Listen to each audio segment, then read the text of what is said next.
Back on Inside Tennessee to talk more about the city election. And John, we were looking at money. The Compass, our friends Jesse Mayshark and Scott Barker doing a little math there in the Hill-Parker race, noting that Mr. Hill spent $36 per vote and that Ms. Parker spent $5. That's quite a division. She won. Yeah, she won, and again, that's another one of those races where the primary said, uh-oh, she's probably going to win the general as well. It was very interesting. For the money that he spent, which was a whole lot of money for a council seat he lost, he won 2 precincts in the city of Knoxville. That's not a great showing. Let's bring in our panel for more perspective on money. John, you also went back and looked at prior races just for a little context here. All right, y'all remember the 2018 gubernatorial GOP primary. According to the figures that I've read, Randy Boyd spent $21 million, got 191,000 votes. That's $109 a vote. Diane Black, $14 million, 181,719 votes. That's $77 a vote. So I guess you could argue Tim Hill got a better deal. Oh, I don't know. Governor Bill Lee in that race, he was the winner. He won. Susan, we always ask you, does money matter? Well, it does if you're having to buy name ID. And in this case, Tim Hill has a lot of name ID. Not like Amelia. Not like she did, obviously. Yes. She had name ID. She was an incumbent. And she's been in the news a lot. She was underestimated, period. Totally. Yeah. And she has an organization. That group that used to call them the City Council Movement, I don't know what they call them now, but that group is organized and they knock on doors. They've got a cadre of volunteers. And Tim, I think, thought he could spend the money and, get the votes through name ID, buying name ID. It doesn't always work, particularly with an incumbent. One of the times I'll disagree with Susan about money. Money matters the least in local election. And where we probably agree is whoever gets out and knocks on doors and the face-to-face. Don't forget that Amelia Parker 4 years ago beat Amy Midas. And again, these are nonpartisan elections, but everybody, and particularly the 12 people that vote, again, I'll make another joke about that, they know where the party affiliations line up.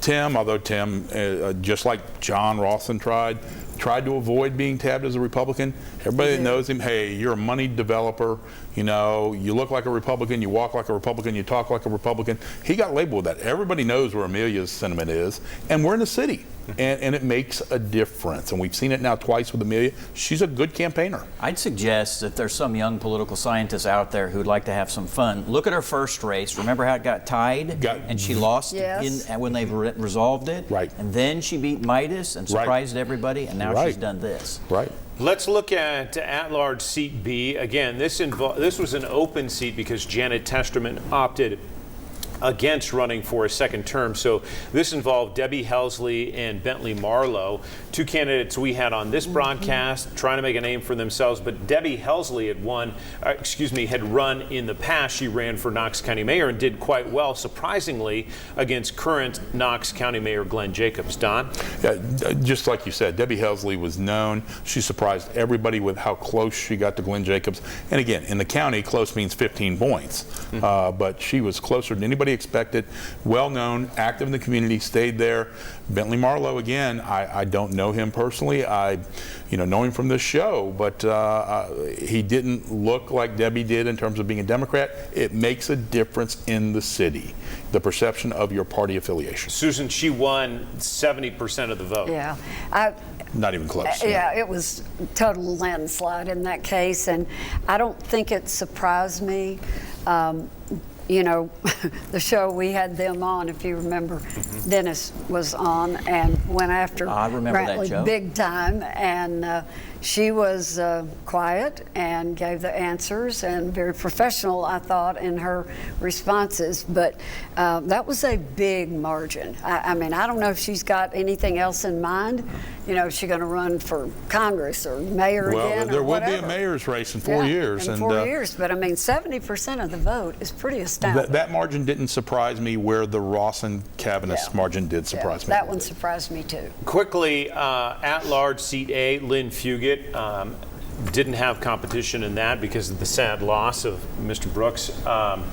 John, we did see some of the write-in candidates. It was interesting what was expressed in those. Yeah, right. Chris Davis, who we had on the first block of this show, sent us all the write-ins, and it was really fascinating to go through and look at them. There's, first of all, by the way, page after page after page, way more than I sort of appreciated, and so many of them were for Cameron Brooks, who died just a few days after he would have advanced in the primary beyond to face Lynn Fugit. It was really very interesting, touching. Yeah, it was touching. I saw Rip Cameron Brooks, just some tributes in that way, because I think everyone knew, obviously, Lynn Fugit was going to get a second term.